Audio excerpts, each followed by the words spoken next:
อายุច្រើនហើយចង់យកកូនមួយទៀតខ្លាចកូនអត់លូតលាស់ខ្លាចកូនរលូតឬក៏មានបញ្ហាដល់កូនបងប្អូនជាច្រើនគាត់តែងសួរជាពិសេសស្ត្រីហើយកន្លែងនេះក៏ជាចម្លើយមួយដ៏ល្អសម្រាប់បងប្អូនស្ត្រីដែរព្រោះបងប្អូនស្ត្រីយើងបច្ចុប្បន្នដូចអត់ស្ទាន់ខ្វល់រឿងយកគ្រួសារទេអ្នកខ្លះឡៃតារវល់ជាមួយនឹងកតាបកិច្ចតួនាទីអាយុ35អាយុ40ហើយមិនទាន់យកគ្រួសារជាក់ស្ដែងបងស្រីដែលមកជួបខ្ញុំហ្នឹងនៅបន្ទាយនៅពោធិ៍សាត់ខ្ញុំទៅជួបគាត់សុំម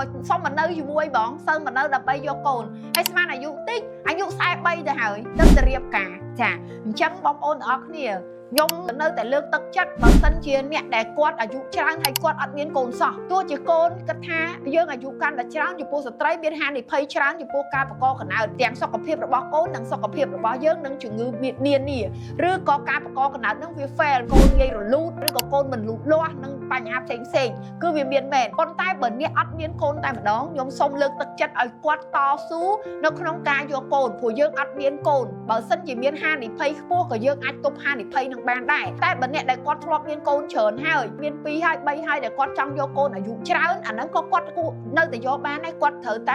ទី1ឲ្យសុខភាពគាត់ល្អសុខភាពគាត់រឹងមាំហើយគាត់ទប់ស្កាត់ហានិភ័យម្លងពេលសម្រាលហើយបច្ចេកទេសយើងបច្ចុប្បន្នយ៉ាងណាក៏អត់ដូចសម័យពីមុនដែរបច្ចេកទេសពេទ្យជួនលឿនចំណេះជំនាញរបស់ខាងវិស័យសុខាភិបាលយើងក៏រីកចម្រើនច្រើនអញ្ចឹងអាចបន្តយកកូនបានគ្រាន់តែថាយកនៅក្នុងកម្រិតដែលយើងត្រៀមខ្លួនរួចរាល់ចាបើសិនជាអ្នកលំបាកមានកូនមិនមានកូនតែម្ដងហើយអាយុច្រើនអាយុជុំវិញ40ឆ្នាំអីហ្នឹងគឺអាយុត្រៀមអស់រដូវហើយវាសឹងតែផុតនៅក្នុងវ័យបកកកណៅទៅហើយប៉ុន្តែបើអត់កូនទៅហើយធ្វើយ៉ាងម៉េចយើងមិនតែជួយលើកទឹកចិត្តយើងមិនតែជួយជំរុញយើងមានតែជួយឲ្យគាត់យល់ថាគាត់នៅមានឱកាសខ្លីបំផុតអញ្ចឹងត្រូវធ្វើយ៉ាងម៉េចត្រូវញ៉ាំវីតាមីនបំពន់ត្រូវឆែកសុខភាពត្រូវ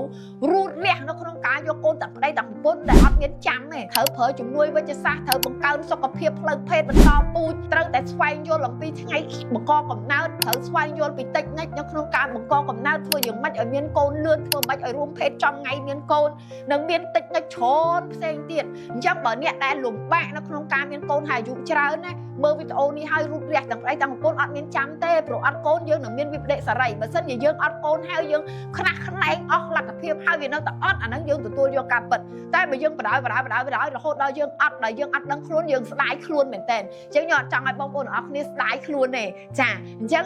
ខ្ញុំក៏ជំរាបមួយដែរខ្ញុំបានបង្កើត course មួយទាក់ទងជាមួយ The Power of Fertilization ដំណឹងដល់ពិសេសមួយសម្រាប់បងប្អូនទាំងអស់គ្នាពីខ្ញុំអ្នកគ្រូសៃពៅខ្ញុំបានបង្កើត course online មួយឈ្មោះថា The Power of Fertilization ដែលយើងផ្ដោតទៅលើការបង្កកំណើតបែបធម្មជាតិលឿនហើយនិងងាយស្រួលចាជាគន្លឹះសំខាន់ជុំវិញមូលហេតុដំណោះស្រាយហើយក៏ដូចជាការបញ្ចូលនៅធម៌ពល mindset មួយចំនួនដើម្បីឲ្យការបង្កកំណើតរបស់បងប្អូនទាំងអស់គ្នាអ្នកលំបាកមានកូនឬក៏អ្នកចង់បានកូនបែបធម្មជាតិឬក៏អ្នកចង់ស្វែងយល់ជុំវិញបញ្ហាមានកូនជុំវិញបញ្ហាបង្កកំណើតហ្នឹងគឺបងប្អូនអាចចូលទៅរៀននៅក្នុង course online ហ្នឹងដែលមាន workshop ជាច្រើនដែលយើងអាចចែករំលែកនៅខាងក្រៅបានអញ្ចឹងសម្រាប់អ្នកដែលគាត់ចាប់អារម្មណ៍កុំភ្លេច inbox យើងនឹងទទួលបាន special ជាកាដូពិសេសផងដែរចាអរគុណ